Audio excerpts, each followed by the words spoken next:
Snow White tops the box office mountain with a catch. Coyote versus Acme could be saved. And is it wrong for me to maybe be falling in love with a Minecraft movie? All this and so much more on this episode of Beyond the Screen.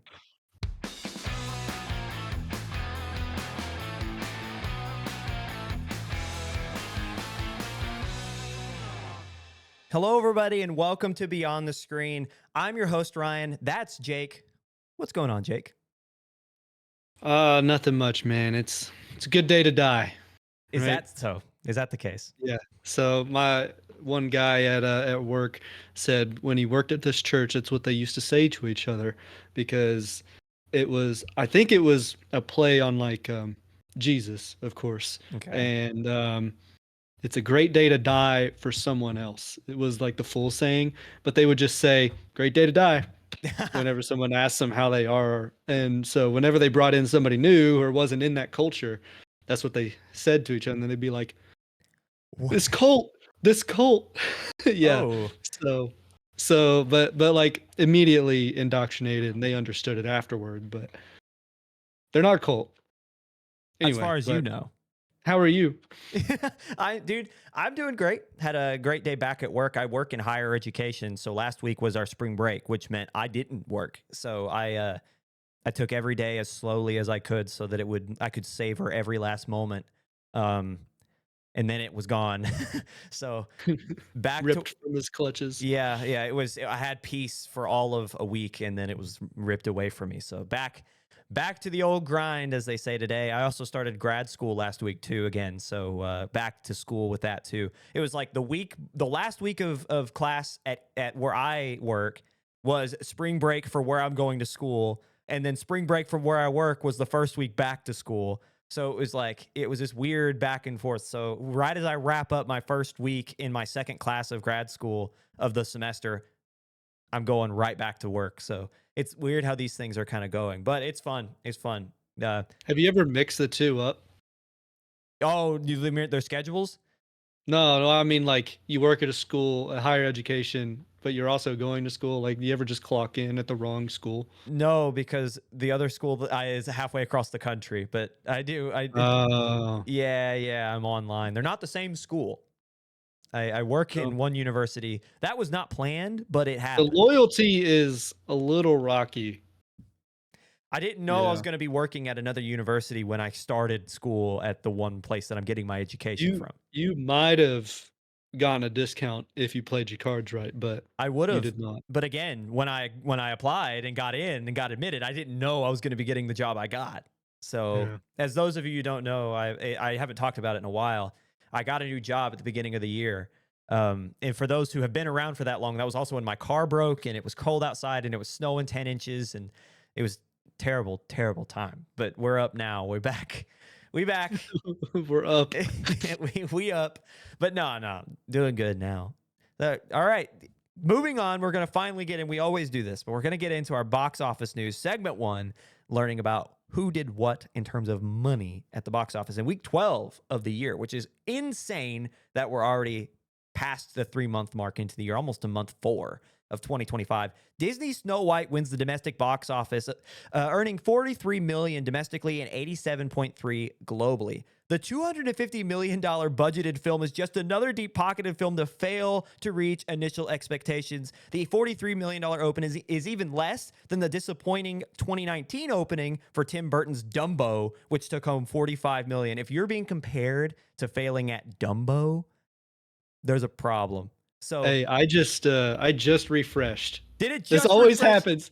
Yes, we beginning of the waited a episode? little bit longer this time, and I just refreshed. Snow White was 42.2. Didn't Even even crack 43. worse is that it failed to reach 43. Disney expected this movie to make 100 million in its first, like in its premiere, and that's globally, with a range of 45 to 55 domestically, and it failed to reach 43 domestically and barely over 87 internationally. So we don't have to really go in depth with why that is. This film has had a lot of controversies that we've even talked on this show leading up to its release, from not casting very many little people as the characters, one, the rest of them are CGI. That's a problem. Two, I've seen people online going after Rachel Ziegler. Gal Gadot has her moments. Not a lot of people are happy with this film, including the backstory. It was all altered and changed to fit some people would say certain narratives. I just think that it's kind of out of touch. I think the story of Snow White is just outdated, and I don't think it needs to be told again. But alas, Disney made it happen, and here we are with this film. This film has no real competition until Warner Brothers releases a Minecraft movie in April, which we'll talk about later, which I'm excited to discuss. Big competition there. Yeah, big competition. A Minecraft movie, April 4th, baby. All that to say, I have a question for you, Jake. Can Snow White find the same staying power as Mufasa? With that, we have to remember Mufasa did open to a terrible weekend with a $35 million opening around the holiday season. That film now sits at over $700 million earned. Can Snow White find that same track? I don't think so because I think Mufasa released with more positive, if not neutral, whereas the majority of the people do not like Snow White No. at all. I mean, and if we want to bring politics into it, I don't even think both sides really care for Snow White. So Snow White, the actress, obviously not doing very well with right leaning, and then Disney not doing very well with left, choosing the dwarves. And all around, this movie's not making anybody happy. No, well, really. Politically, you talk about politics. Rachel Ziegler, who, again, I don't know why she gets a lot of hate. Like, I understand that she might say some things that, like, would not agree to everybody politically. That's one thing. But she gets a lot of hate, unnecessary. Like, I don't know. I won't even go into it because that's a lot of detail that we don't need to discuss on the show. But in terms of what you're talking about, Ziegler has very open about being pro-Palestine, and Gal Gadot is Israeli and has said things that some people on the opposite side disagree with. So, you could not pick two people that were more controversial on both sides of a world conflict, on top of the story being the problem as you described. So just giving that backstory a little bit to what you're saying, because what you're saying is exactly right.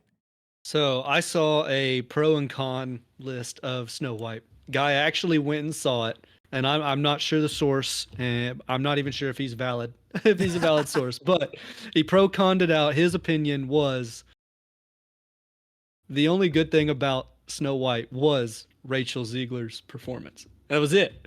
That's all he said. She did great, but Gal Gadot and overall everything else, nope. Don't go watch this.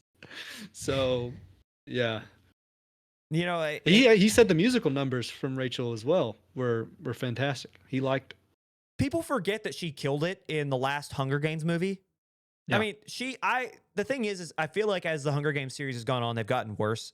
So it's like, I thought it was fine. I didn't necessarily think this was the best addition to the series. But again, like what this critic or this person who watched it, I don't even want to call him a critic because I don't know who you're talking about.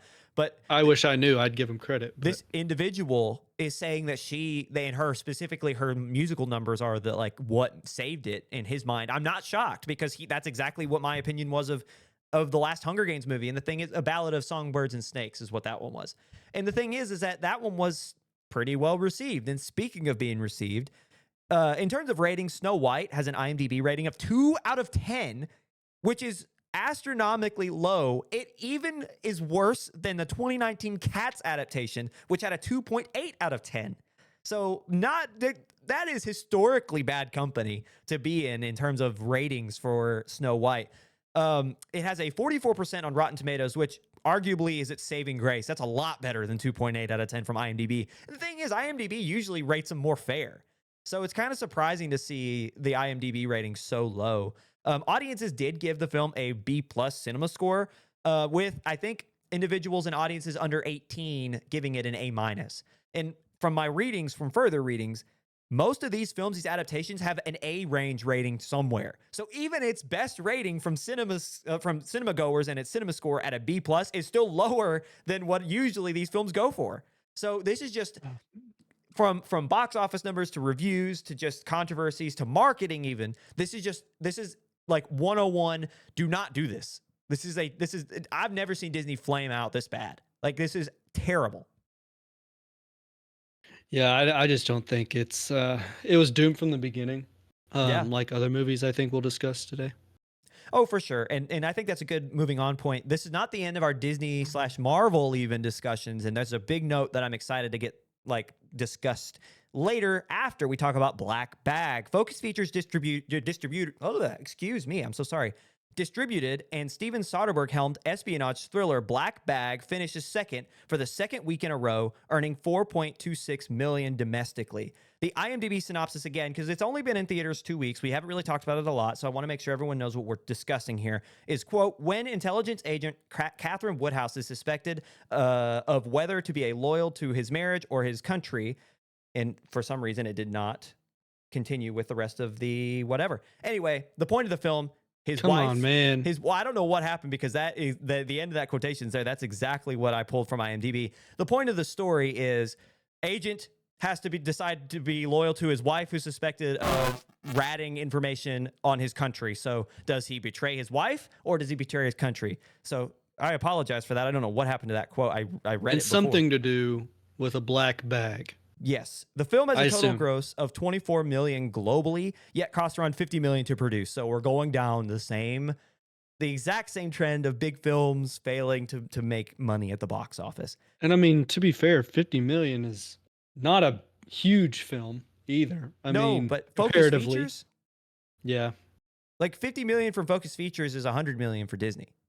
I'd rather lose 25 million than what Disney's losing. Let's be honest. I wonder if you did the math, are they the same? You know what I mean? What is 50 million to Disney? Like, what is the same hit? You know what I'm saying? Like, because you can't compare because Disney's so much bigger. Considering 209 million was the budget for Snow White, and they haven't made half. What'd you say? Half? They haven't made half. No. Whereas these guys are scraping half. There you go. There's the hit. I mean, you could argue 87 is scraping 100, which is half. You could argue that because the thing is that it's a bigger hit. You know, like I get what you're saying, but I feel like they about equal out. Speaking of Disney, Brave New World finishes third. So if you've been following us, Captain America: Brave New World's been in theaters for 6 weeks now, and it is continuing to stay in the top 5 of the box office. In fact, it jumped ahead of the plummeting Mickey 17, which we will talk about in a few minutes. So anyway, he finished 4th last week, jumps ahead of Mickey 17 to finish 3rd this week, earning $4 million domestically, which brings its total domestic number up to $192 million. The big number, however, comes from the global tally as the 4th installment into the Captain America franchise crosses the $400 million mark. And that is, again, its 4th installment in one of its arguably the worst films in the Captain America franchise, and it's still making $400 million. With that, so we add up Mufasa moving into 2025 with Brave New World earning $400 million. Disney accounts for 35% of all 2025 box office revenue, according to the Hollywood Reporter. 35%. Yeah. That's insane. Not my money. It's not my money. I'm not part of that 35%, dude. But isn't that nuts? I just thought I read that stat and I was like, that is insane. I mean, look, if I just kept tossing money at movies and putting them into the box office, I'm bound to own 35% of something. Yeah. Anyway, we'll continue moving down the list. Mickey 17, as previously stated, Bong Joon-ho's Mickey 17 drops to 4th in its 3rd outing in theaters, earning $3.6 million in the domestic box office, which tallies a total of $40 million and $110 million worldwide, which you would think are good numbers. But the issue being, it is still about $140 million for making back its budget. With the film heading towards streaming platforms in the coming days, Jake, things don't look good. Things do not look good for Warner Brothers. We had pointed out last week, because of St. Patty's Day, that theaters took a hit. Now, that is somewhat correct. I'm looking at week over week right now. Last week was negative 6.3%. Which the week prior was only plus 7.6 from the last. So yeah, if I'm going back 2 weeks, 48 million. Last week was 45 million, and we jumped to 67 million. Yep. So obviously there was an uptick, and I mean most it can be attributed to Snow White, definitely. But all these films are dropping. They did not. They're not doing well. Not even where we said Mickey 17 would come up. No, it still lost half. I know. So I was wrong on that prediction. But oh man, You've even got it out of order on your script here because of the Box Office Mojo refresh. Oh, Um, Novocaine. yeah. Interesting. It got jumped. So by only $4,000. Yeah. So they're pretty much neck and neck. So Mickey 17 is actually fifth. And before we move on to what is now fourth, so to go back over the box office, Snow White, abysmal opening, still wins, comes in first, earning 43 million, not even 43 million, now that we have refreshed the page. We literally refreshed the page before recording, like 15 seconds before we hit record. I start reading the script, and you heard Jake refresh and say, actually, it just, screw you, Box Office Mojo. Actually. Yeah, actually, screw you, Box Office Mojo. But anyway, moving on. Black Bag finishes second. Steven Soderbergh Focus Features, 4.2 million, just a hair under 4.3. Brave New World, Captain America Brave New World from Marvel finishes third with 4 million, just over 4 million, 192 domestically, over 400 internationally. Now fourth is Novocaine. And if you have been paying attention these past few weeks, I have been made fun of to the max for how I have pronounced that word. And I want to come into this podcast, this episode, and defend myself because I don't get many right. But I'll be damned if you take that one from me because it is correct. He thinks that an AI voice on Webster Dictionary. I was scrolling Dictionary. the gram, and someone else was reviewing this film, and they pronounced it the same way. I sent it to this man. He goes, wrong. And I said, well, what does the Merriam-Webster Dictionary say? Can you guess at home what it said? You're trusting an AI voice from an online source. I trust the Merriam-Webster. I trust the You dictionary. think they're going through every word, making sure this voice can say them right? I trust the dictionary. Novocaine. I trust it. I don't. Apparently, I'm not the only one either because I've been saying it. You and some of my other friends have been making fun of me for how I pronounce Novocaine. Novocaine. It's Novocaine. And you know what? You're probably not wrong, but the Merriam-Webster Dictionary disagrees with you, and I'm taking that as a W. I win this bout. You switched. You switched. It's Novocaine. This whole time. No. You've been saying the other one the whole time. No, maybe I have because you confused me so bad. It's Novocaine. I've literally said Novocaine. No, Whatever. Oh, Jesus Christ. We need to move on because he's going to get flamed in all the group chats now anyway. It's Novocaine. I've literally said Nova. We've said that to you, and we've brainwashed you into saying that. That's correct. What you're saying is correct. You have said Novocaine. I will make you go back and listen to it after this segment, and you can say in the second segment that you were wrong because you just switched it up this episode. Whatever. You guys have screwed with me so bad. Oh my God. Novocaine, however you say it properly, rounds out. Tuned for segment 2. He's gonna eat his own words. Okay. No. You did switch up. I will say you switched up. Finishing fourth at 3.6 million is Novocaine, however you pronounce it properly. Which the Jack Quaid starring. Wrong. You literally just said I was doing it wrong. Novocaine is wrong. You've said Novocaine the entire time up until this point. Okay, Novocaine. Apparently, I'm incorrect. Novocaine finishes fourth with 3.6 million, bringing its total gross domestically to 15.7 and an international gross of 21 million. The thing is, this film it was a production value of about 18 million, so it's definitely made its money back. So W for Paramount and Jack Quaid. Any other thoughts on the numbers? I am saddened by the loss of Mickey 17 to 5 in the third week, but I just pray that they keep hiring Pattinson. Yeah, that's all that I pray for. I don't think he's going to lose any business, though. I really don't think so. I'm brainwashed by Ryan's optimism that he's not going to lose business. I think all it takes is Batman 2 to release for that to be fixed. Fair enough. A lot of people are waiting on that. That's what I mean. Like, if there is any challenge to his career, because I've seen like people who talk about this movie, I've seen a lot of people say it was actually disappointing. Yeah. But thing is, a lot of people like it. It's not necessarily hated. It's just some people say it's disappointing. They don't say it's a bad movie, which I don't think will hurt his career because his performances are still what they are. And once the Batman 2 comes out, he 200, 300, 400 million dollars in a month and a half, and he's immediately right back to where we've kind of attributed him in the past 5 years. So I don't know. I don't necessarily think that he's in trouble, but I can understand where you would come up with that because a lot of his films are more artsy and they don't necessarily do well in the box office. They get cult like acclaim, like followings, but they don't necessarily do well in terms of numbers, which is weird because you would think that all those people who love to follow him would go out to see him in the theater, but they don't. Well, yeah, unless it's an IP that they know and love. A lot of Yeah. people aren't they don't want to leave their comfort zone.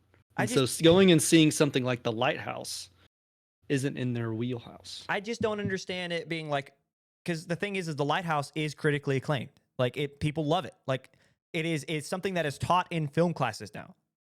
Everybody knows that film, and they expect Robert Eggers to come out with another movie. They expect Robert Pattinson to come out with another movie. But when they do, and it's of the same genre, they don't go watch it. Why? Yeah. I don't know. It just doesn't. That's always been something that's bothersome to me because why? Well, people might not. They don't go out to watch an actor, I guess. At least not Pattinson. Yeah, they go out to watch an IP. They go out and they watch Chris Evans or Hemsworth or Pines or who are the other Pattinson? Chris. The third one, Star Lord.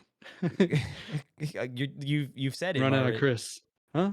No, you didn't. You said Chris Pine, Chris who? Pratt. There you go. Pratt. Pines, Hemsworth, I thought Pratt, you said Pratt before Pines. and now I'm blanking on Captain America. Chris Evans. Evans. Damn, I don't think I could ever get all four. There are too many Chris's, too many white Chris's in Hollywood. With beards. Pines, Hemsworth, Pratt, Evans. There you go. So in other news in the box office, just a quick thing. There have been a few really major flops, and I'm excited to see where they landed after the adjusted and finalized box office numbers. Those two films are Warner Brothers' The Alto Knights and Jonathan Majors' comeback bid, Magazine Dreams. So Alto Knights is an outdated, that's everyone's saying that is that the genre of film, which is a Robert De Niro starring gangster flick. Outdated, audiences don't want to see it anymore. People are saying that its cinema score is not great. It's got a 37% on Rotten Tomatoes. No one really has enjoyed it. And it earned, let's go find out how many it earned now in the official. So Alto Knights finishes 6th in the box office with 3.1 million. That's in domestic numbers. And then Magazine Dreams finishes 14th with just over $700,000. And if I remember correctly, I'm pretty sure Magazine Dreams was a 2023 film that got pushed back due to the allegations against Mr. Majors. Right. And so, and I'll say I can see it being one of those movies. So actually go ahead. You haven't even read what Magazine Dreams is. I can read it. You want me to read it, Ryan? I'll read it. Go ahead. So, all right. Where am I at? This is a bodybuilder pushing himself in any way possible to make it professionally. And I'll read you. An amateur bodybuilder battles both the limits of his physical body and his own inner demons to gain recognition. I can see this resurging in about a year or so whenever it hits streaming by all the TikTok bodybuilders that are go watch this movie, it's got that one guy that, and then all the bodybuilders are going to get canceled because Jonathan Majors, if you didn't know, was found guilty in a misdemeanor assault in the 3rd degree and recklessly causing physical injury and harassment in the 2nd degree, which he was sentenced to a year in a in-person batterers intervention program. So he had to go in person for a year to this intervention program in LA, which slap on the wrist, most people would say, but let's not get political here. So you can disagree with me. I'm just saying that 1 year without anything else, it's kind of odd. But I don't see this film doing much better than it already has. I don't think so. And then maybe streaming comes out and people see it for the story and not the actor. Maybe. But it's still not going to do as well. I Who think knows? that Streaming services might not even pick it up. you talk about being Straight to Peacock. like him just getting a straight to Peacock. Him just getting a slap on the wrist. The thing is he is paying with his career. I mean, like Right. think Right. about Right. think about 4 years ago, Jonathan Majors starring like, and this seems like a drama. This seems like something that would have been an Oscar like hunting film if not for what had transpired in 2023. So I think he's deserving. He should have gotten more and he didn't. And now his career is paying for it. You know, no one's going to see him anymore. And he's not like, he obviously, I don't have to say it, but he was kicked out of Marvel. So Right. that in and of itself is a giant loss. And of that, he actually said recently, I'd love to come back as Kang. And I bet. yeah. It's like, I guarantee you would. So I don't, I have really nothing to say on Mr. Majors and his Other than I hope he's reformed yeah, and has right. become a better person because of his, intervention program, and hopefully he has realized the error in his ways and can repent and do his best to re-enter society as a upstanding citizen. Expertly said. I think and that is the only thing you can do with something like that. You just hope that he doesn't fall back into the same pitfalls, because at that point it's scary. Because I thought that he could act. I mean, not outside of Kane. Oh, I didn't really care about Kang, but uh, I don't know. I still think he's done other things that yeah. he can act. So I agree. I mean, he was in Creed. He literally right. fought Michael B. Jordan, and he was fantastic in that. It was Creed 3, right? Yeah, I think it was 3. I think it Yeah. was 3. Yeah. And it was, I mean, and that movie, I mean, was amazing. Yeah, it was Right. right before the allegations that became his conviction came out in 2023 is when he was with Michael B. Jordan in that film. And I don't know if I remember this correctly. I could be completely making this up. I thought I heard somewhere that, like, I read somewhere back in the day that Michael B. Jordan actually was like on Major's side at one point, like Mm. sided with him as like a fellow actor. I could be making that up, but I now that I'm seeing that, I'm faintly remembering reading a story about that, but I think I could be wrong. But regardless, that's neither here nor there at this point. I think you've made the point, and I think that's a perfect place to end it here. So coming up after the break, Coyote versus Acme saved? Stick around to find out.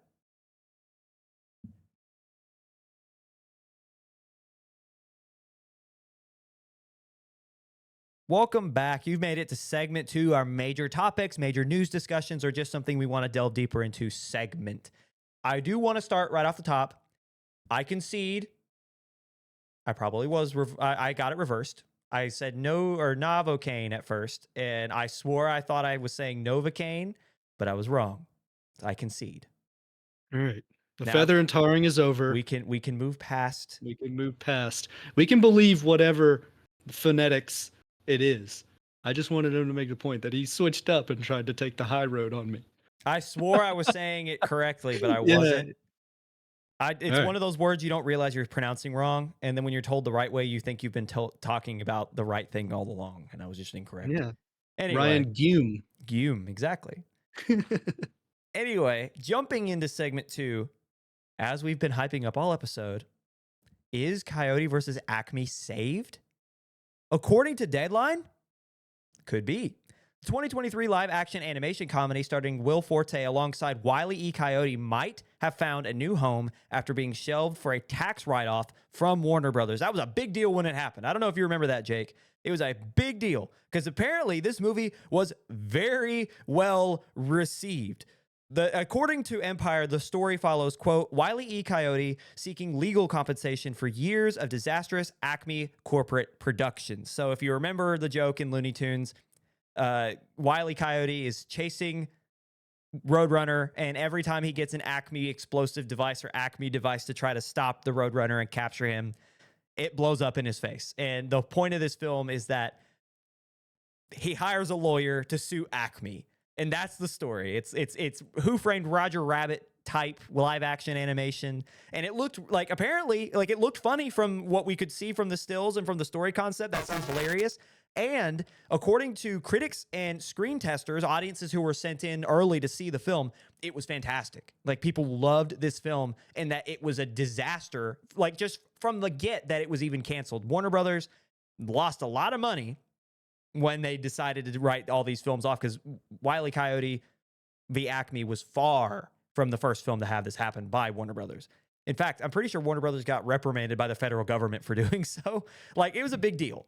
So now, after all that, after years of it, I think it's a year and a half, 2 years now, after all this time of people begging Warner Brothers to release it. In fact, recently, a dude dressed as Wile E. Coyote was standing outside of Warner Brothers HQ in Hollywood picketing with a sign that said "Free me," trying to making a statement to free the movie. Wow. Immediately after, it was reported that Ketchup Entertainment is in talks to buy the property from Warner Brothers with the goal of wide distributions. Negotiations are currently underway as we speak. Ketchup Entertainment, for regular listeners, might sound familiar because, as we discussed just last week, we had never heard of them until last week. But they are the company that bought and saved The Day the Earth Blew Up, a Looney Tunes movie, and distributed that last week. And it made a good amount of money. I think it's made $6 million, $8.7 million globally with with $6.4 million domestically. So this is a company that is buying into Looney Tunes, and they're making money off of it. Like, I'd be curious to see what they paid to get The Day the Earth Blew Up, but we'll see. Anyway, Jake, what do you think about this whole scenario with Acme or Wile E. Coyote v. Acme, the whole tax cancellation, and now Ketchup Entertainment swooping in to potentially save the day because nothing's been finalized yet? I just want to see Jessica Rabbit make an appearance. No, Jessica Rabbit. Period. Like, that's my only opinion. No, I look forward to this movie because of the opportunity that they could have to put Jessica Rabbit. Anyway, so I'm all for a Looney Tunes-esque, like, live action animated, like, and also court cases. I think this is just gonna be awesome.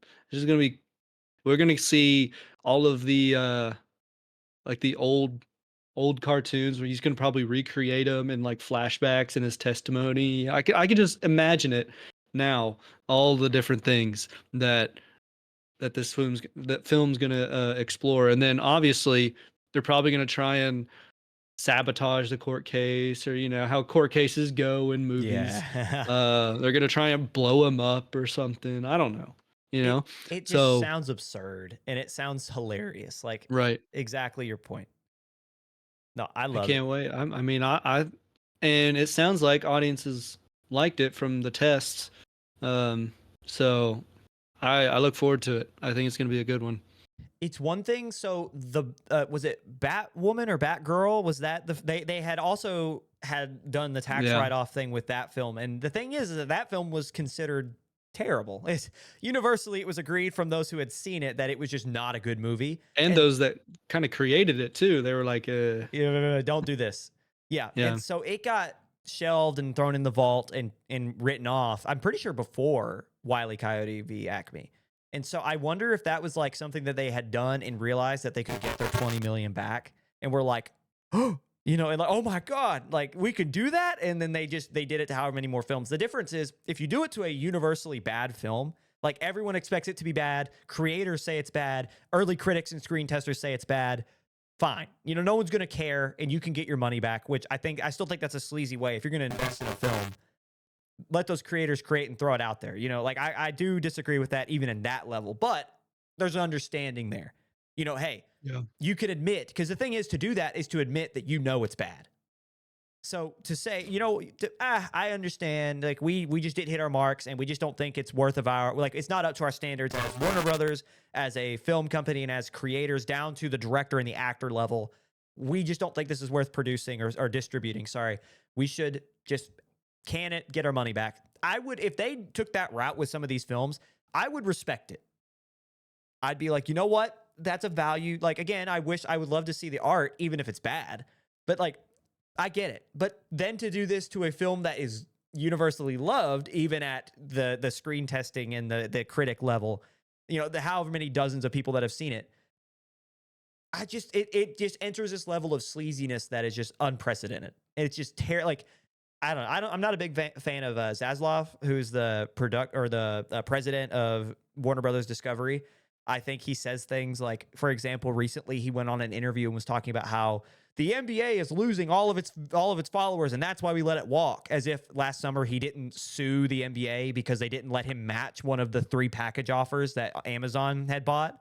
And it was a big deal. And then that when they failed to follow through on that because a federal court was like, nah, that's just, you're not getting that. That you don't have that in your contract with the NBA. He then turns around 6 months later and was like, we understand the writing on the wall. The NBA is losing followers, so we just let it go. Like he's that kind of guy. And Yeah. if you've been following from when this happened, and I love the NBA and I love media, so a media rights deal for my favorite league was like, ooh, I was very invested in Right. how that was going. So when I saw that, and I saw people commenting underneath it, like, yes, he's so smart. I'm like, you what? So that's the kind of guy that is continuing to cancel these films strictly for tax write-offs. What's the point in even greenlighting it? Just don't spend the money from the get. Yeah. So I have a lot of reservations about, like, Warner Brothers used to be like one of my favorites. They have I love DC. I almost can't support them. Like, they're so bad. It's just terrible. Yeah, I don't think DC's made a good one since like Batman, right? I mean, I don't remember Oh, I don't think many. so. I mean, they let Zack Snyder come in and make the Snyder Cut, which was pretty well received. The thing is, Well, Wile E. still, Coyote versus Acme was co-written by James Gunn. right. What is I happening? mean, let me read them off from 2013. Man of Steel. Should Okay. have ended about an hour before it did, but that's okay. Batman v Superman. Uh, Terrible. Suicide Squad. The first one or the second one? I believe the first one. Yeah, first Not one. a fan of that one. Not a fan of that one. I thought that one did pretty well, didn't it? I thought it did. That Maybe one was not. with The Flame guy.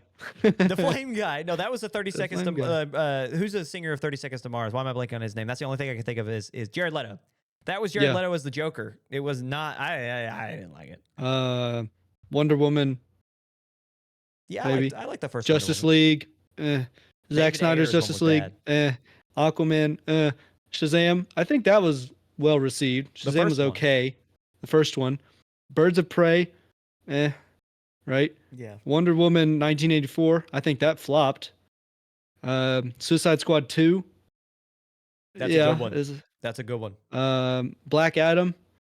Like I'm just saying, like I'm going through these and I'm like, these aren't mind-blowing movies. Depending And on I who might be a you, Marvel fanboy, I guess. I mean, at this point, and I'll finish it off. Shazam 2, The Flash, Blue Beetle, and Aquaman, all up into 2023, and then the Batman. if you want to technically say, like you said, you mentioned Black Adam, that was technically the film that forced a reboot. Technically. Yeah. Because apparently, like, there was some drama with Dwayne Johnson and he wanted control of, like, DC, and Warner Brothers didn't really want that. And then he, like, forced Zachary Levi out, who was Shazam, who's, I guess, am I crazy to think that back in the day Shazam was named Captain Marvel? I swear that was a thing, because I could be wrong. Well, didn't he say Shazam, and that was how the he point? became, but I swore that like I thought that was a thing. But anyway, the whole point is that, like, that was a big piece of drama, and so anyway, that's a little off topic here, but yeah, no, you're right. And I don't know, it's tragic to see good films from them get the axe because of money. It is. When you could Captain Marvel. Yeah. It was you're Captain right. Marvel. Yeah, in the comics, yeah. I thought so. I thought I was crazy. Was there probably, I can sense it, there was a lawsuit in there somewhere. with Marvel. Actual Marvel, because they also Or couldn't have done it. They also have a Captain Marvel, don't they? Yeah, that's Carol Danvers, right? Like, yeah. There was a lawsuit in there somewhere, and then they lost. That's why he's Shazam now. But anyway, but so upcoming, I just saw an upcoming possible. Now this is Google, mind you. That Superman movie's coming out. Batman Part 2 coming out. Apparently there's an animated Robin origin movie called Dynamic Duo. Don't know what that's about. There's a Teen Titans movie in development. Not sure what that looks like. And then a Bane Deathstroke movie in development as well. So that could also be super awesome because we haven't seen Deathstroke on like a massive scale yet. He was supposed to be Ben Affleck's main villain Yeah. when that in the Batman that never happened. The difference in what you're saying coming up versus what we just went through is they allowed Matt Reeves and James Gunn to make movies. Yeah. Like they that's genuinely it is they allowed that to happen, and now you see they have things like I think Superman's going to be great. The Batman 2 is going to be good. Something that's interesting you didn't list there was something that we had discussed previously is the Clayface horror film. Oh yeah. This is just like a random list Oh, pulled okay. from Google. This isn't like set in stone, nor is it all of them. Because I see a Supergirl film if I go to like Wikipedia. So this isn't end all be all every single film that's coming out. Um, Yeah. but yeah, there's a lot of DC still to come. I'm just saying in the past years, I am not wowed No. in the slightest. Especially if you want to argue the one, two, three films out of the 20 I listed off, which might not even be all of them either. That's it sucks. That's a little sad, Well, for DC standards. moving off of DC because the whole point of this was getting into how bad Warner Brothers had just run themselves into the ground. Yeah, In the midst of all of this, they let Chris Nolan walk. right. That is Big also mistake. something that has happened underneath of the guy that I was just complaining about. Yeah, So do with that what you will, because I think that's bigger than anything. On top of not only did they fail a whole genre of superhero films that should have competed with Marvel. No reason it shouldn't have other than just their incompetence. They then let the best filmmaker of our generation leave. They didn't even just let him leave. They let him hit the open market. It let him essentially have a sports level free agency to pick where he wanted to go. dang. So, yeah, pretty terrible. And so that, again, further proving my point. Moving on in our second segment, we have to talk about the Minecraft movie because we haven't on the show. And the longest Have to. time, the longest time I've been avoiding it because I thought it would be the worst thing that's ever hit theaters. But I've been seeing so many. You know what? I'm just going to get into my bullet points here. Chicken Jockey. From Chicken Jockey, from various Oh my teasers and god. trailers, from this exclusive look to that, it looks like this will be terrible, but like in that good way. Like in the way that you watch a film that you know is terrible because it looks like it'll be funny. So when speaking to, I'm pretty sure it was Variety or the Hollywood Reporter, senior director of Mojang, which is the company that makes Minecraft itself, his name is Torfi Franz Olafsson. He said, quote, talking about Jack Black, his character was originally a talking pig, and it was very, very, very late in the development where we had the idea to switch it to become Steve because we needed an expert and host. Olafsson would describe how he noticed the online reaction to Black's portrayal of Steve, and he described how he didn't necessarily intend for the enigmatic actor to portray any other version of the silent lead of the open world sandbox game. He just wanted Jack Black to be Jack Black. So, one, if there was any way, like people complaining, that's not Steve. What was Steve? Really, when you think about it, it's just a blank canvas of a character that you popped in as in the game, right? Like he had no real character development. So I will argue that because that is a good point. But anyway, moving on. Reportedly, Olafsson insisted on cast having an Xbox console in each of their trailers with a private server already set up for each to play and interact with each other in the in-game world. So Black took this very seriously, reportedly logging over 100 hours into the game, with Olafsson continuing to state, quote, he was just completely manic, hoarding stuff in the mines, searching for lapis lazuli because he liked the way it sounds, which is just, I don't know why. A lot of these I feel like are made up, but that just fits Jack Black. Can you imagine handing Jack Black an Xbox and saying, this is for your role? And he just gets so absorbed, you have to describe him as manic in the minds of Minecraft. That is just so funny to me. And so, anyway, following this. So, I So, mean, to be fair, he's probably playing Caves Update, which is already overwhelming. So when I think about Minecraft, I don't even think about the Caves update because I played it at a much earlier age and I haven't played Minecraft in probably a few years. So, but I do know about the Caves update and it being as expansive as it is with like the new mob that's super hard to kill and very tanky, yeah. like moss, stalactites, stalagmites, like big caves, whereas I'm used to like the 2 by ones and or like the super small caverns, and you might find a mine shaft. Where now you dig a hole and you could drop 300 blocks and immediately die. Like these cave systems are expansive holes in the ground, like, and they expanded the build limit. So the build limit down is now like -700, where it used to be like, I don't even remember what bedrock was back in the day. It was like I better say -100 ish. it was like maybe 2. It wasn't very far. No, and now it's like -700, like expansive cave systems once you find them. It's insane. So, describing not only how I would feel a little bit manic going around a cave system trying to find. I mean, even finding my way out is going to be insane. I already had trouble finding my way out of normal caves. Now put, and I'm not even sure how old Jack Black is now, and I'm not saying this as um, like an age thing and nobody can play Minecraft if they're over the age of 40. But Jack Black's 55 years old, same age as my father, if not a little bit 1 year older. So I can't imagine putting my father into the caves update at the very least. So I mean, but I can't imagine like those two side by side, and like yeah, they're about the same. I think they'd react the same It's way. so funny Um, trying to imagine your dad in Minecraft, but yeah, I he just games a little bit. He plays like Forza and stuff. Like he games a little bit. I bought him an Xbox controller for Father's Day. Like he yeah. uses it.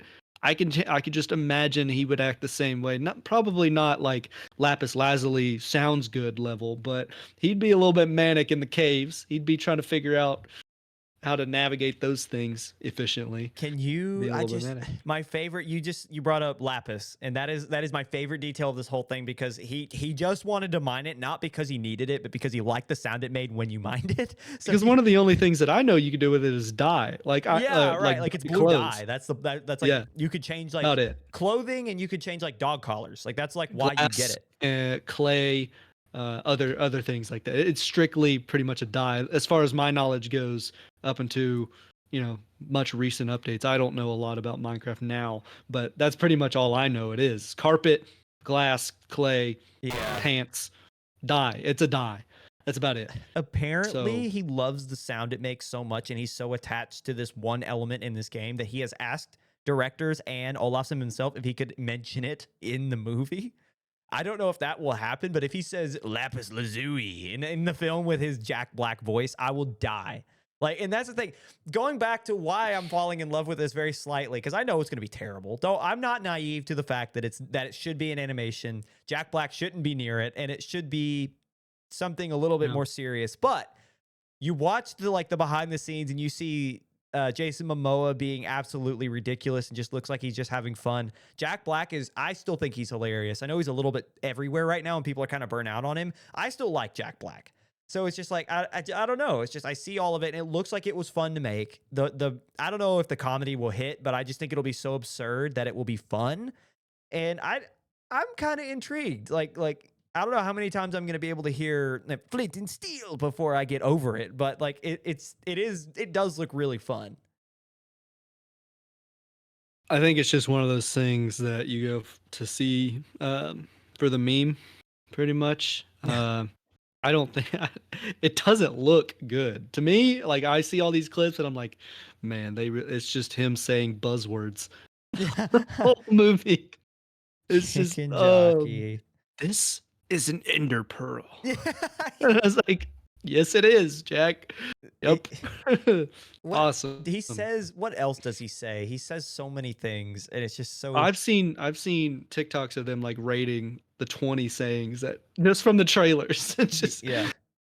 diamond armor, full set. And it's missing Enderman. the pants. It's Yeah. missing the pants in the diamond armor. It's not a full set. So can we see Herobrine in this?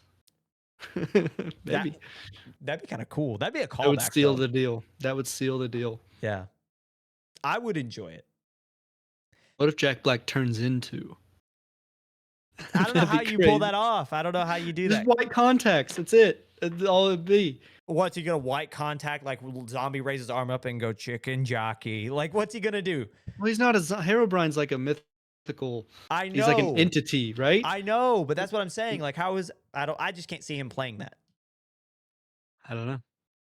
Wait and see. I know it's bad, and I know what it should be, and I understand the critique, and it's deservedly so. Yeah. But it looks so bad that it looks fun. And Something else I saw. Sorry, no, you go go ahead, ahead. please. Finish No, no, your. no, no, no. That So was it. it's a. It was a comment on like one of these Minecraft like TikToks making fun, right? Yeah. And it's the Minecraft. It said something like the Minecraft movie is revolutionary because there's never been this much hype through meme culture on any other movie. And I was like, that's a lie. Yeah. It's straight up like Barbenheimer was a thing, mind you. And I couldn't even think about anything else because I was befuddled. I was agapped. What is it? Aghast? Yeah, I I don't know. guess. How many times have we So talked about Nosferatu on this show? That's the entire reason that Nosferatu made a killing after like it was released. memes have been around helping movies since memes were memed. I guess, like I don't have any like tools or analytics to really tell you the scale, but I don't think Minecraft is the pinnacle of meme culture bringing film viewers. I don't think so. There have been others, likely better ones. Yeah. So that's where I'll leave it. I just saw that comment. I was like, come on, nuh-uh. But that is commentary. It's like how meme culture and social media drive viewership. I mean, this Minecraft movie was crap until people started making fun, and now you got people like Ryan who are interested in watching it. Just for the sake of making fun of it, because it just looks like it'd be a fun time. This is lapis lazuli. Like I just give me more buzzwords. Like it just sounds so funny. I You'll don't get know. them. There's likely gonna be something else that comes out in the next what is it, 8 days or so? Um, no, 2 weeks. Yeah, two Yeah, weeks. April 4th is when it releases to There's gonna be a theaters. trailer. In 2 weeks, come on. There's gonna be something else that comes out that's gonna. Oh, water bucket release. Yeah, why'd he say that? I Yeah, don't know. that is It's another one. not even in the movie. He's I mean, it's not falling even in the down. game. He's falling to release, and it's just water. Why do you say that? It is kind of crazy that they put uh, uh the fall damage, the water bucket Yeah, catch. I don't remember what it's called, but like back when that, I don't remember who first did it, but like, and I'm gonna say it, Dream, back when he was big deal. That was like one of the first people to really start using water bucket, make that shit mainstream. But I don't know if it was him that did it first. I'm just saying that he was very good, and a lot of people say he was cheating. So, regardless, I wanna do like a dream style like face reveal, then take it back. Like, dude got that's so far down the rabbit hole, but it's so funny. yeah. And then he got in trouble for the usual YouTube stuff. When you think of a YouTuber that plays Minecraft, that's what he did. If you don't know. Ah, jeez, Yeah. yeah, Yeah. pretty much. And you know what's crazy? He's still around. He's still doing Yeah, stuff. yeah, Anyway, yeah. He is. he was just like for those who don't know, this guy, he's a YouTuber who did a lot of bad things, but before he did a lot of bad things or before he was caught doing a lot of bad things, he had like a mask that he'd wear when he talked, like he didn't do. But then he did a face reveal and he like revealed his face and he was like, "Hi." It was just real cringy. And then people made fun of him so hard that he tried to erase the face reveal. But Which doesn't work. we've seen his face everywhere. Like I still see his face flying around, and it's Yeah. I don't know. And then he did a song about it. I don't want to talk about that. I hate the Minecraft songs. That's what the mask is for. That's what the mask is for. You can do stuff like that and it not immediately hit you until you. That's what the song was called. Oh, Oh, really? that's what the mask is. Have you not heard that? I don't remember what it was called. I just remember hearing it and being so creeped out by it. It's very cringy, Yeah. but audience, don't go down the Better road. It's say, not worth it. that's It's not why I'm worth your telling you time. now is because you don't have to do it. I lived through it. Jake lived through it. If you're Yeah. too old or you did not, you had the blessing to have The avoided this. privilege. Yeah, yeah. You don't know what I'm talking about. Please, for the love of God, Prepare save yourself. yourself. You are a child of God. Do not go through that because it's a terrible rabbit hole. Even if you get paid $7.25 an hour, heaven forbid, it is not worth that time. No. Probably it is not worth your time. Even if you get paid $7.25, it is not worth your time. So, And with that, I think that's a perfect way off of Dream and off of the Minecraft movie. It's time to end segment 2 and go into segment 3, which is always quick-ish hits, if you can believe us when we call it quick hits. We'll see you after the break.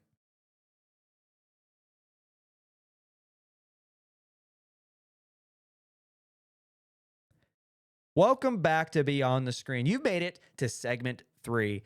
As always, I want to say thank you to everyone who's listened this far. We're about an hour in, maybe 55 minutes in, depending on edits. So the fact that you've made it this far is insane. Thank you so much for taking the time out of your day or night or whatever you do to listen to us. It is so, like, we thank you so much, and we just really appreciate you. So like, share, do all that fun stuff. If you enjoy the show, give us from my mispronunciation of words to our movie reviews or to what our bad takes. We're just thankful you're here to hear us out because we have fun. We're just two dudes just taking time out of our days to have some fun. So thank you guys so much. And without further ado, Jake, he's over there smiling. I can see he's wanting to add. Without further ado, long hits. All right. Yeah, long hits. Here we go. Coming up first, we're going to start in Star Wars. Always a great place to begin. The Mandalorian and Grogu's budget has been leaked, revealing this to be Disney's cheapest Star Wars budgeted film ever. This project is cheap for Disney standards, mind you. So, cutting costs and holding on to that sweet dough, Disney has been revealed to have spent $166.4 million just as I read the reports. Just $166.4 million. So that's still a pretty hefty budget. However, for Disney and Star Wars, which Disney has a tendency to say, here's the budget, and then completely going over that because it's Star Wars, that's a big win for them. So this signals a new start for Disney as they're holding themselves kind of accountable to a smaller budget to Star Wars films, which we've talked a lot about budgets and going over budgets and spending $250 million and then flopping. I think we're going to start seeing like an avenue of more is less with films and filmmakers. So, Jake, what do you think about Disney putting a smaller budget on a Star Wars film? I hope that they still do it justice. I mean, obviously, because The Mandalorian and Grogu is loved by many. I'm not sure the budget on a season of The Mandalorian, but if you turn the budget down and pray that people will still come to see it and it's not good, it could very well backfire, right? So it's by no means a small budget, and other media houses have done better with less as well, but it worries me because I know they're going to have the same actors pretty much, if not. I know they can't just get away with I'm blanking on it now. What's the main? Who is Mandalorian? God. Pedro Pascal. Pedro. He's got a hefty price tag to him. He's a very popular guy now, right?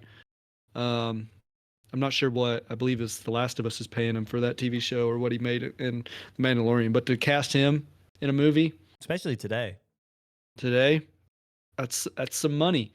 That's some money. So that's within the budget. I don't think they're going to stick to 166. I think it's going to be very hard. Do you think that was a purposeful leak so they could say, look, we're spending less, and then they're just going to like slide money under the table? Sorry, it was actually 200 million. It's going to be like Rogue One, which mind you was awesome. Yeah. On a $200 million budget, which undercut the other ones. So the Solo was 275, Rise of Skywalker was 275. I'm just going off a screen rant here. Force Awakens 245. Like Rogue One at 200 million proved they can do it. Yeah. With awesome visuals. So that's why I think The Mandalorian 166. I just hope they don't run it too lean, right? I think this is a perfect point to make, is that you're calling 166 too lean. and 200 For million as like a small budget for a Star Wars but film. But you're right we though. know how Amazon has made TV shows run too lean. I mean, Invincible is one of the biggest ones that why is it at such a low budget? And this is an animated TV show that has I think what was it? It was either the Lord of the Rings TV show or it was the Game of Thrones TV show that had like $1 billion in budget and they only gave 23 million to Invincible. Yeah. Mind blowing.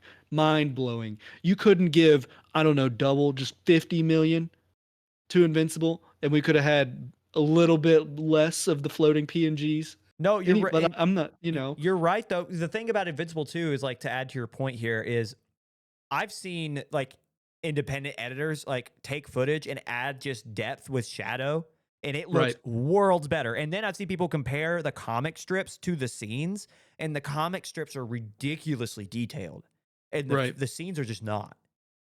So, and there's some saying, and I don't know if this is true because there's a lot of skepticism. It's 10 animators. That's all I got. Yeah. That is a rumor that they only have running 10 people, and it's like 10 people with 23 million budget, and I'm gonna use a term that's in gaming, but like AAA actors, pretty much. Yeah. I mean, J.K. Simmons and Stephen Yoon. Yoon, um, among others, several others. Um, your budgets you're running a little thin on them animators, and then the time frame. Yeah. So going back to Disney and the Mandalorian and Grogu, I that's why I hope it's not ran too lean. Because in Disney's standpoint, I know they're gonna want to get it out super quick. They're gonna cut corners. They're gonna hire the amazing actors to get butts and seats with the IP that will get butts and seats. And then Grogu's gonna look like crap or something, you Yeah. know. Or the battles aren't gonna look cool. The lightsabers are gonna look like crap. The space battles, the ship, whatever. I am praying because this is less. They're projected to be less than every other Star Wars films they've done, which arguably have looked good.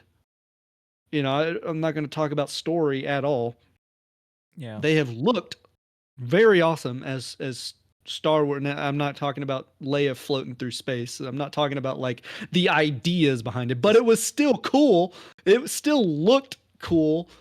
That's about it. Let me force pull myself from space. So it was like slow motion too. It I don't was know, but cringy. It was terrible. it was cringy, but like visually, and that was it. I was like, oh man, that's kind of cool. I mean, Not her kind of floating through it, but like it was the exploded and like going through space and like the visual of it. Yes, but you start running out of money, yeah. and these people who are doing your CG and your, you know, all of that. I will say I don't know. this to ease your concerns. According to comicbookmovie.com, which is surprisingly a kind of a reputable source, I found a lot of nice comments from them on like and like some pretty accurate information. The Mandalorian season 1 is said to have had a $120 million budget, which that was an 8-episode season. Which 120 in 2019 or 2018 with inflation, which is crazy to say that about a year that I remember vividly. Inflation would be 150. So they're about the same for an 8-episode season, at least season 1, which was the best. It's about the same for a 2.5-2 hour movie. So I think we'll be okay.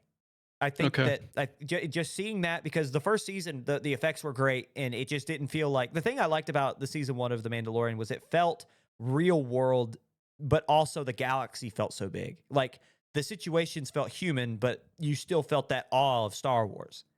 And I think that if they can keep accomplishing that in the film, they don't try to overdo it. Because that's the thing, is that like that's exactly what you're talking about, is when they try to go over their budget, not just in terms of spending more, but in terms of ideas. Because you can completely overshoot what you have, like what you can spend for, but still spend it and try to do what you can with what little you have. And that's where you get problems with like Invincible, is they're trying to copy the amazing art from the comics with $23 million, which is still a lot, but with a time restriction and 10 animators, what are you going to do? Yeah, and you and got the next episode. I fear that the viewers kind of doomed um, Invincible, because we were all like, "Where's the next season? Where's the next season?" Like we expected a year turnaround, like everything else. But little did we know, ten Yeah. animators in a dream. That's all they were getting paid. Yeah. Um, can't churn out the level of quality in a year. No. So you either hire more or give them more time and a little bit more budget. And on that note, that's a hope from fans with a dream. But on that note, it's time to move on to our second piece of news from our long hits segment. The first trailer for first time writer director Michael Shank's quote unquote Together, it's his film, that's the title, from Neon has been released. The film stars husband and wife duo Dave Franco and Allison Brie, which is the first movie for the two since co writing slash starring in the rom com Somebody I Used to Know. Now, this is a big change from the rom com because this is a body horror. So, the synopsis of this upcoming body horror is quote, years into their relationship, Tim and Millie, which is Franco and Brie, find themselves at a crossroads as they move to the country, abandoning all that is familiar in their lives except each other. With tensions already flaring, a nightmarish encounter with a mysterious, unnatural force threatens to corrupt their lives, their love, and their flesh. Neon again releases a fantastic thriller that draws attention, which if you think about to last year's Longlegs, their campaign for that and the trailers were absolutely fantastic. The film didn't quite stack up, still succeeded in the box office, still was loved, and I would argue its marketing campaign was the best like aspect of the entire film. This falls in line with that. It's not going to be as like in depth as Serial Killer with like the coded messages and stuff, but it still looked like the trailer looks fantastic and it looks creepy. So, with Neon's success at the Oscars in the last decade and the last few months, do we start to see a larger draw from audiences for the indie film distributor? I think so. Something that as well in the video game scene that we're seeing is these big companies are tossing a lot of money with little ideas as well. Mm. Remakes and live actions, and then in video games, I mean, just triple A's like Call of Duty has been coming out with movies for the past as long as I've been alive. Yeah. So, and it's the same game. It's the same. I don't know how many times Verdansk has been the battle royale on Call of Duty. But anyway, I digress. It's like the indie distributor is making a resurgence, and they will time and time again prove that you can do so much with the right idea and a limited budget by people who care than with unlimited budget people who are worked to death with a idea that's already been told and can't be told Yeah. any differently. It goes in a cycle to where the indies get popular, and then let's say a handful of those indie filmmakers get the most popular, then they're picked up by big distributors, and then for a number of years it's only that handful that come out with movies that people really care about. Then people get And it's an tired. echo chamber, Yeah. and then they just keep coming out with slop after a Yes. while. And then people get So, tired of them, and then they go back to the indies, and then all of a sudden you get people like Neon or Focus Features who come out with just gold. So, for those who don't remember, in 2020, Parasite was a right. Neon distributed film, and it won Best Picture. Well, here we are again, 5 years later, and Anora, another Neon picture, wins Best Picture. So Right. I agree, and that's kind of why I ask, is because it's just like at some point, when does your success turn to financial gain for you? Because for them, like obviously they're going to make money from winning the Oscars and having so many awards, but also like at what point does it transcend? Oh, we won the Oscars, and go into the minds of moviegoers to be like, oh, that's the Anora distributor. Like, oh, they came out with it. Like, it's like Warner Brothers. It's like when you think of Looney Tunes, you think of Warner Brothers. When you think of Batman, you think of Warner Brothers. When will people start to say that about Neon? And I know the difference between the two is like what I just described with Warner Brothers. They're IPs that are so universally known that, no one's going to remember Anora like that. But at some point, when will people start to say, oh, I associate that logo with a good movie? Because I I think think we're past that point. It should be I there. think A24 can claim it. There you go. I think this is biased. I think Wes Anderson can claim it. What his house whatever. I don't remember what it is. Oh, you're asking too quickly. I'll tell you here in a second. Make your point, but I'll tell you here in a second. But I think Neon is well on its way to becoming that level. I mean, obviously, it's not Disney, it's not Paramount, it's not. Um, I think Focus is kind of there. I mean, if not knocking on the door, like entering through the threshold, I think Focus is up there with the bigger. Um, so yeah, I think we're gonna continue to see the resurgence of indie films, and I hope to see the death of Disney. You know. I'll So, do it. I'll say it, says Jake. I'll say it. I'm waiting. I'm begging. This And is I liked it. if Jake disappears, just know the mouse did it. What do people say as the joke? Just like, I do not want to hurt myself. Yeah. Yeah. I would not. If anything happens to me, Yeah. yeah, I would not do this. I would not do that. Indian Paintbrush is Wes Anderson's Yeah, production company. I think that's also another one that's not quite walking through the threshold or knocking on the door, but still big deal. Yeah. When he comes out with one, people look, people watch. Asteroid City being obvious, everybody was like, "Holy crap, Yeah. big deal." I liked it. And So the thing, it wasn't received like it should have been. People didn't like it as yeah. much. I liked Asteroid City. I thought it was just a I didn't beautiful like film. it as much, but I know that Wes Anderson poured his heart into that one. Yeah. And it shows. It shows. It was I'm not cool. gonna say that because he poured his heart into it, I didn't care for it. It was just I didn't care for it. It didn't talk to me like the other ones did. And that's You so know? like obviously like that is so fine. I just thought it was like, and the thing is, my love for it isn't even about the story. I just thought it was. I thought it was just beautiful. Like I just thought it just Oh yeah. aesthetically was so pretty. Like I agree it was beautiful. I just didn't the story just didn't talk. no, that's. I think it's valid. I think it's valid. Some people will just resonate with stories more than the others, and we can leave it at that. Yeah. Moving on. The first official teaser trailer for Paul Thomas Anderson's next film, One Battle After Another, starring Leo DiCaprio, was released by Warner Brothers, another Warner Brothers film. So the film seems much darker and much more serious than previous Paul Thomas Anderson films. So think Boogie Nights, think Magnolia, think There Will Be Blood, which is darker, but There Will Be Blood's is sort of comic. And is his first since Licorice Pizza, which was received fairly well. The story is inspired by Thomas Pinchot's novel Vineland or Vinland and is the second PTA film to be inspired by Pinchot's stories. So, and the first one was the Joaquin Phoenix starring Inherent Vice. So, One Battle After Another also stars Regina Hall, Sean Penn, Benicio del Toro, and Alana Haim. So, outside of feel, we don't get a lot of story ahead of the release for the official trailer, which comes out this week. So, with that, what do we think about the teaser? What do we think about this seemingly darker, more serious tone for Paul Thomas Anderson? How do we feel? Just looking at the thumbnail of the trailer, I just like the way that they've got Leonardo. I mean, this is I love the yellow. Just these movies that are like very serious and have Leonardo DiCaprio playing Yeah. these types of characters. I know he's gonna kill it. I think just one photo, all it takes for me. Yeah. Leonardo, he's gonna kill it. He's gonna kill it. But I look forward to watching this one progress to its drop date, its release date, because I think it could be a good watch. Oh yeah. And what's interesting about this teaser release and then the subsequent trailer release this week, so the teaser was last week, that teaser was released alongside news that the film was postponed by a month. So it was going to release in August, is now releasing in September. So the thing about Paul Thomas Anderson is that he's one of those filmmakers that you expect greatness. Like he's come out with like every film he's come out with is inherently good, if not great.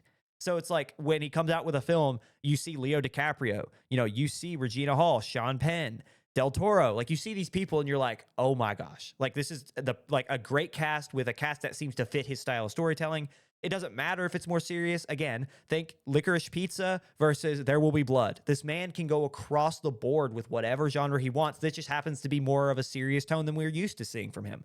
So you said it best. I'm so on board. I love like the teaser is mostly gunfire. Like you don't really see a Yeah. ton or hear a ton, but it already screens PTA and I hope it's good. I like Pinchon. or Pinchon, however you pronounce his name. I like Inherent Vice, I should say. I've not really read any of his stories, but Inherent Vice was fantastic. And so we'll see. So he's also done Paul Thomas Anderson. He's also done Radiohead music videos. So if that tells you anything. Well, what's funny is something I didn't add into this because I didn't think it was that important, but you brought it up. One of the musicians in Radiohead regularly scores Paul Thomas Anderson films. Well, see? So he's So it's already good. going to score this one. He's going to score this one. So one battle after another comes out in September. Look forward to seeing what comes of it. What comes of Leonardo? Yeah. Can this be his another Oscar? That's around Oscar season too. It's like when you start seeing those films kind of come out in preparation to have a run. So maybe we'll see. Keep an eye out for this one for sure. Moving on, Saw 11 canceled. It kind of came out of nowhere. It was kind of shocking. So reports indicate that the next installment in the puppet-led gore porn slasher franchise has reportedly gotten the axe due to creative differences. So these creative differences are revealed to have halted production for almost a year up to this point. People thought this film was being developed. It just wasn't. You had some people saying, just push through, just make it happen. And then you had another half of the people saying, no, this cannot go through. We have to cancel. And as you just heard, the latter won. The latter won, and Lionsgate completely pulled the film from any sort of production or distribution. So now we're not going to get a Saw 11. A lot of people are saying Saw 10 or Saw X was the perfect ending. I'm not a big Saw fan. I hate to break it. Resident horror fan doesn't like Saw. I don't like, you heard me describe it, and I don't mean it in a derogatory way. That's just what it is. It's gore porn. Like, people watch it for the gore. Like, yes, there's story, but people watch it for the traps and for the death. And for me, that's just not the kind of stories I like. I don't mean to like come across as like a film snob. Although I do have a degree in film. He's getting his master's in. I'm getting my master's in film and media. Arts? You know, maybe I do know. No, I'm completely joking. But in all seriousness, it's just not something that has ever spoken to me. I just don't like I like thrillers and I like horrors because you can have such a fun story and get your blood pumping. Like I've always felt that if you can make somebody that adrenaline rush and you can make that primal urge of fight or flight kick in and have that like what's going to happen next, then you've told a great story, which is why I love thrillers. I love horror movies. But these type of films like Saw, they don't like, yes, I can understand adrenaline junkie type of vibe where it's like, oh, are they going to get out or are they not? But really you're there because you know they will die. Like the majority of the people will die and in gruesome ways. And that for me is just not, that has never, sorry, this is a little off topic, but it's never spoken to me in any sort of way. So no, I don't like Saw.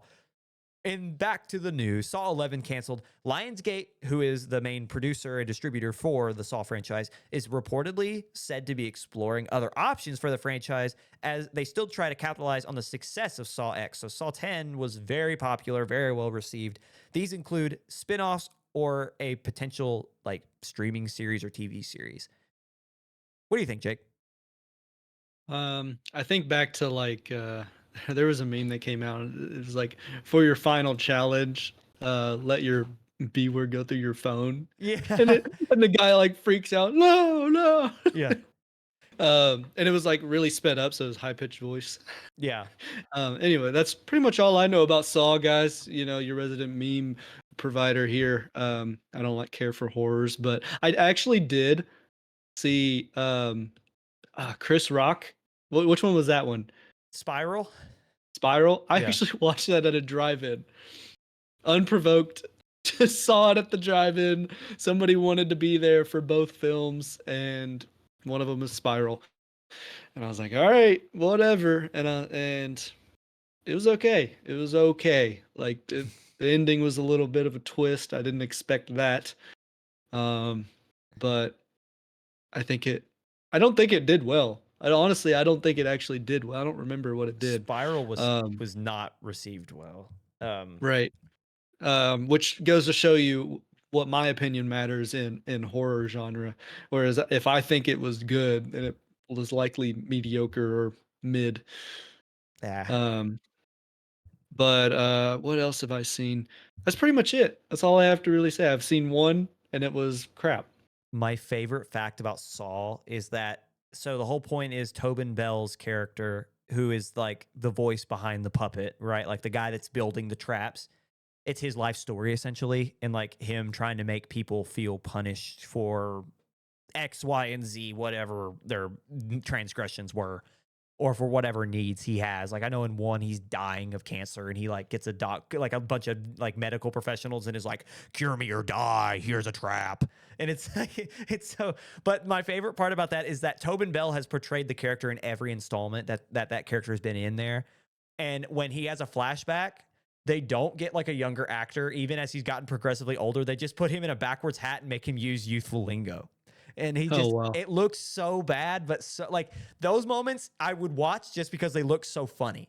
It's like back in my day, and it's literally the same exact dude laying in a hospital bed, just his hat turned backwards, and him going, yo. Like, it's just so. Well, I mean, at this point in the Fast and Furious esque storyline, 10 of them 10 with saws, with yeah. spiral. So, Yeah. which is technically 11. At this point, that's the running joke. You should just leave it. Yeah, Right? there are so many saws, and like I watched one of my favorite creators. He made like a top deaths list. Like he went through all of the films and like rated all their deaths. So like I've like gone through them. I've seen the first two, and I think after maybe I watched the first three. After the first two or three, I was like, okay, I'm done with this. Like I get the point, and the progression of the story just got worse, and so I was just like, I'm not forcing myself through this. Like I will And force myself through Terrifier because it seems like there's actually like a story in there. And my family and my friends who've seen it are all like, yeah, it's not bad. It's just not like great, but it's getting better. I will force myself through that, even though that's not my type. and Saw then worse. go ahead. Oh. And the types of creators that I watch are like the people who are like, these are the saw traps rated on how well I think I can get out of them. Yeah, yeah. And then it's like it's some random trap that like no way you're getting out of, and you'd be like, easy, dude. I'd slip out of it, and then I'd be like, huh, and then I'd break out of it, you know. And I'm like, Woo. this, yeah, I believe it. Yeah, he can do it. But bro, but you haven't seen me in that trap, dude. Yeah, yeah, no. See, the problem is this guy didn't. He wasn't me. Yeah. So yeah, put me in that trap, see what happens. So two very different types of creators, but I same mean, same vibe. same vibe. Saw. Saw. And in our last piece of news, and arguably the biggest of our third segment here, John Carpenter has seemingly accepted an invitation to score Bong Joon-ho's next horror film. So you might be asking, Bong Joon-ho's already thinking about his next film? Yes. Yes, he is. Yeah, He's yeah. And he's geeking out. He's fanboying. Just yeah, you yeah, wait. yeah. So while the director's current release struggles at the box office, Bong Joon-ho seems to have already turned his focus to what's coming next, and I wonder if that's because of things we've talked about on the show. Dude, Any, fell fast. yeah, Fell yeah. fast. He said, oh, oh, and he like just turned. So anyway, Just while get back up, man. You fall down, get back up. while attending a screening of The Thing at the Academy Museum, the director asked the legendary composer slash director John Carpenter if he would score his next film. So he was in the middle of being like, yeah, this is like whatever, and was like in the middle of a conversation trying to pitch this idea to be like, John, you should score this film. So before he even got through that, John Carpenter straight up said, quote, I want to do your score. They had this moment, like Bong Joon-ho stopped, shook his hand, and then proceeded, for viewers at home, there's an awesome picture of them two on stage. Bong Joon-ho, after getting the handshake, goes, it is just, and you see John Carpenter laughing in his chair as just he's geeking out. He's just so thrilled that this man is going to score his film. This is the first score / film that really John Carpenter's been a part of since the end of his rebooted Halloween trilogy in 2022. So what can you say? This is one of the biggest horror film like creators of all time. From again creating Michael Myers to The Thing. Still, like we will be talking about this guy for the rest of cinema history. And so the fact that he's in a film working with one of the best up and coming, and not even up and coming, one of the best established directors of this generation is just, you can't get any bigger than that. So I'm curious, Jake, what do you think about Carpenter's return? I think he's definitely going to do a good job. I mean, there's no doubt about it. I'm interested in knowing what Bong's got in store. Yeah. We'll see. But I love how he's just geeking out about it. He's fanboying. And I think you've got like from Stephen Colbert's late show Yeah, here as well in the script. You want to they talk about that? I haven't seen the clip, but from the article, then this article is from it's Vulture. Apparently, director Bong was so excited to be not only on the Stephen Colbert show, but to be in the same seat that Carpenter was in, that he like spun around in his seat and got real comfortable in the exact spot, which is a little creepy. But you know, Their butts were touching. dog, essentially, and he's excited, and so it's just there's something so sweet about the picture, like just director Bong Joon-ho just arms up in the air, just absolutely. He's got the biggest smile on his face. Like it's just I don't know. It's just like you see stuff like that, and you see that passion, and you're just like, okay, like this is why you do this. Like this is why you make films, why you're a fan. So I'm excited. Like I think that exactly as you said, John Carpenter, anything he touches is if you watch the Halloween trilogy, the new Halloween trilogy, which is kind of confusing because the last Halloween trilogy is actually a sequel to the first Halloween movie in 1978. So anything between 1978 until 2018 is not canon. Not canon. The sequel to 1978 is 2018. I know, weird. All right. If you watch that franchise or that trilogy, you will know that from Halloween 2018 to, or maybe it's 2018 to Halloween Ends, there was a lot of missed opportunity. There could have been so much more. The moral of the story is that Michael is just the embodiment of a greater evil. The evil takes shape. And that's the thing is when John Carpenter first created the character, he wasn't Michael Myers. He was the shape. That was how he's described. If you go back and read the original script for the 1978 origin film, that is how he's described. He's not described as Mike Myers. He's described as the shape. And to like even further that like on that point, if you look at the credits of any John Carpenter film outside of like everything between 1978 to 2018, the actor that is portraying Mike Myers is credited as the shape. So that idea, the idea originally for the Halloween franchise was that evil is a ever-changing form that is always attacking. It's not one shape. But people fell in love with Mike Myers so much that they wanted to keep seeing the character. And that is why Halloween 3, that cult classic film without Mike Myers and it's the masks, that's why that exists, is because that's that original. But people hated it when it came out, have since become a big favorite of everyone who loves horror films. I love Halloween 3. But anyway, take that point, and that is exactly what it comes back to. Is the end of the trilogy is Laurie Strode, who is Jamie Lee Curtis, is like, I know it'll be back in a different shape. Evil transcend. Like she literally makes that point in a book she's writing, and then just end. And it's like, okay, like I get what you're trying to do. I won't spoil it because you got to watch it. Like it's worth a watch. But it really is like, it's kind of like, man, like I get your point and it's such a cool point, but you missed it. Like there's something that just didn't click there, and it's sad to see it end that way. Still good, still very well done. The score is fantastic as you would expect. So I'm thrilled to see the follow up to post Halloween, because I think that now you can put that to bed. If you're John Carpenter, you can put the story to bed because you told the story you wanted to tell after almost 50 years. Now, let's see what you could do moving forward. So now you get director Bong. Great idea. He seems enthusiastic about it. So I'm excited. 100%. And on that note, Jake, that's our show. Do you have anything you want to tell the audience before they go? If you are watching, I wore this toboggan right here. Got a little R on it. He's branded. We might remember to switch it in post, but nope. It's a little backwards on my camera right now. He says he's not gonna do it. Oh no, you will see it. You will see it.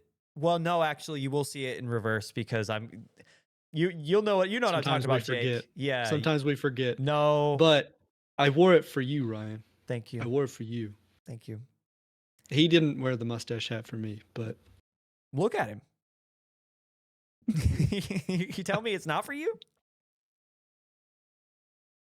There you go. See, look at that. It's literally him, dude. I'm literally him. Literally him. I'm literally him. So, on that note, thank you so much for being here. We'll see you next week. Bye.